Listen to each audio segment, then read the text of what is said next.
What's up guys, welcome to Munchkin's Gaming, where we take your gaming to the next level. This is Munchkin's logging in to bring you another Dissidia Final Fantasy Opera Omnia video, and welcome to another video guide. Yay! This is the second video guide coming out. So in today's video we are going to take a look at Act 3 Chapter 1 Part 2's Lufenia fight. So this is going to be featuring Theodore, of course. We'll be going through all the Lithium Orbs and such, but before we do start, like and subscribe if you haven't already. It does help the channel, guys, and I would really appreciate it if you do. And one other thing is, if you guys are interested in just watching the fight itself, please let me know down in the comments below, because it does let me know that you guys just want to see the actual run, as well as, you know, doing some video guides like this one. Please let me know down in the comments below. Now, without further ado, let's start this video. Alright guys, so we'll start this off in how to deal with the Lufenia Orb. The Lufenia Orbs actually start at 100% of the HP and will be removed below 80%. And again, it will reappear itself after the bosses falls below 50%. This does add 20 when you remove a debuff. That's how you increase the orb counter. Characters that are worth mentioning, of course, is going to be Theodore, and we've got Penelo, Balthier, and Arciela. Now, a notable character that I want to mention is going to be Yuffie, since she can remove her own debuffs and chuck it at the enemies. However, the bosses are immune to their own debuffs, so you won't be able to apply to them. So I'm not 100% sure this is going to work, but let me know down in the comments below if you did try Yuffie and if she can increase the orb counter. I just didn't have the time to actually test this out, since this video is already quite late to begin with. Now, there is a caveat to this Lufenia Orb, and that is you need to let the bosses have a turn so they can apply their debuffs on you.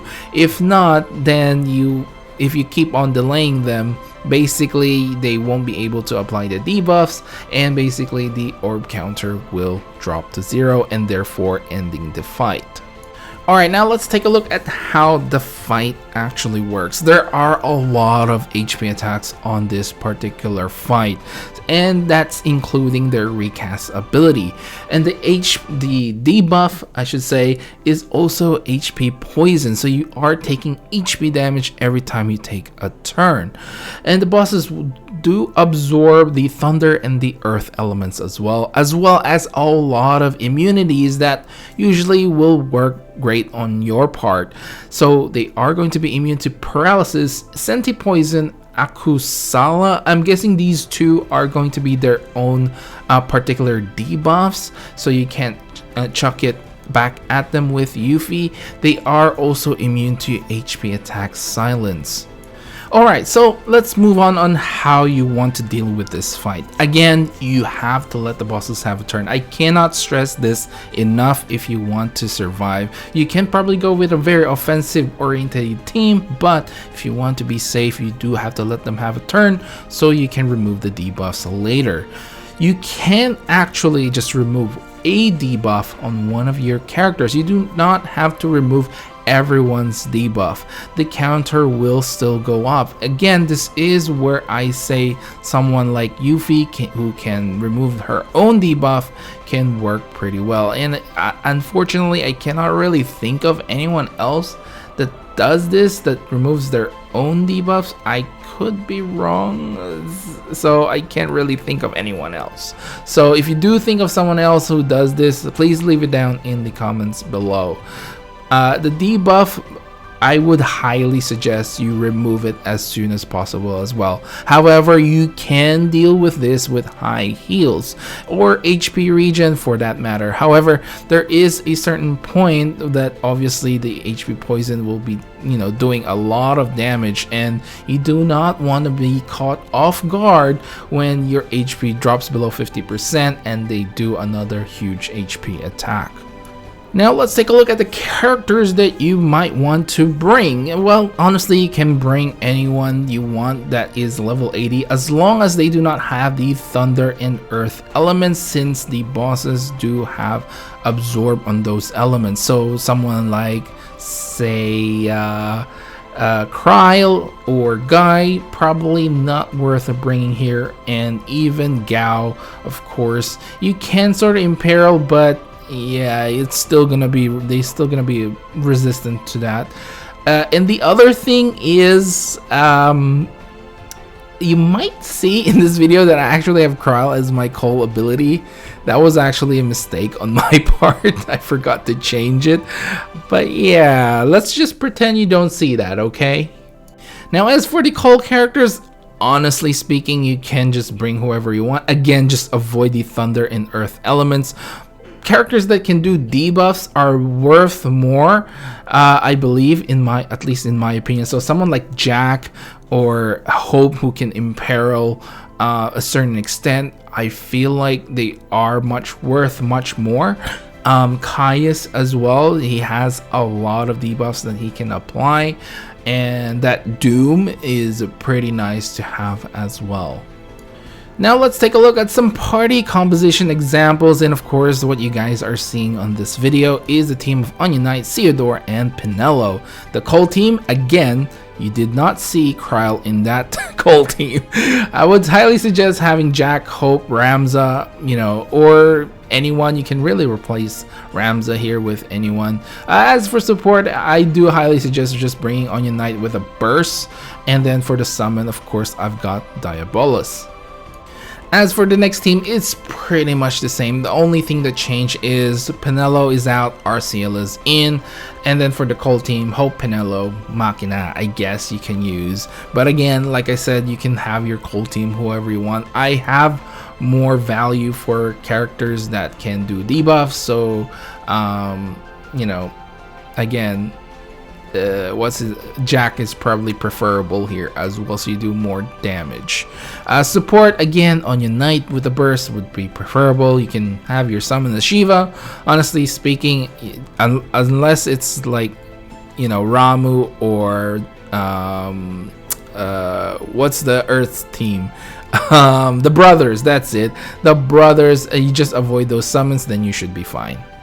Now another team is going to be Onion Knight, Rude, and Balthier. Now Balthier is obviously one of the global first characters that we have, and if you did get his LD, then it's worth bringing him along. You do have to remember that he does have a very limited amount of usage for that LD, so try to make sure you use it sparingly. Like I said, you can sort of heal through the HP poison damage from the debuffs. Rude has a very, very high amount of heals, so it's worth bringing him along. For the Cole team, you got Ramza, and Pinello is here, and again, Machina if you really want to. Pinello, I think it can come in clutch, since she can also apply HP regen to the entire party, basically. For the support, I've got Amethyst Lion here. Again, you can just, change this. The thing here is, because of Balthier's very low amount of LD ability, you might want to just delete a couple of turns, but again, you do have to be careful and watch that turn count. As for the summon, again, you can just bring whoever you want as long as it's not Ramu or the brothers.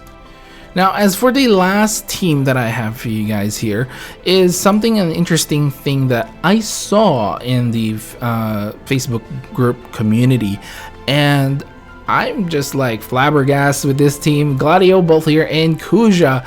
Now, this only allows you to have one Cole ability, because out of these three, only Balthier has the level 80 awakening. As the support was Ramza and the summon was Diabolus. Now, I might butcher the name, but I thought that this was an interesting team. Oziel Salazar Temez was the one who posted this, and I'm just like, well, I guess you can still beat Lufenia fight with level 70 characters. But then again, I suppose Gladio is kind of still broken in some ways, right? And that's why I would highly suggested that to pull for him during that time. Alright guys, so this is going to be the end of the video, and once again, thank you very much for watching. Click like and subscribe if you haven't already. It does help the channel. I do really appreciate it, and if you share this video as well to a friend, that would be very, very helpful. Overall, the fight wasn't that hard, wasn't it? I kind of just went along with this fight, like I wasn't really thinking much. I was like, okay, I just needed to remove debuffs. These are like 2 characters that can do it, let's go. Didn't really have much difficulty with it. Obviously Seardar does really help a lot, but overall the fight itself was not too bad, at least in my opinion. Follow me on Twitter and on Facebook at Munchkins Gaming, and once again, leave down in the comments below if you want to see just unedited, unedited version of the fight, and you can just see the entirety of the fight itself. I may do this in the future. Unfortunately, with this particular one, I might not be able to do it, but for future videos, let me know if you do want those unedited runs. Let me know down there in the comments below. This is Munchkins logging off. Thank you very much for watching, and I will see you guys in the next level.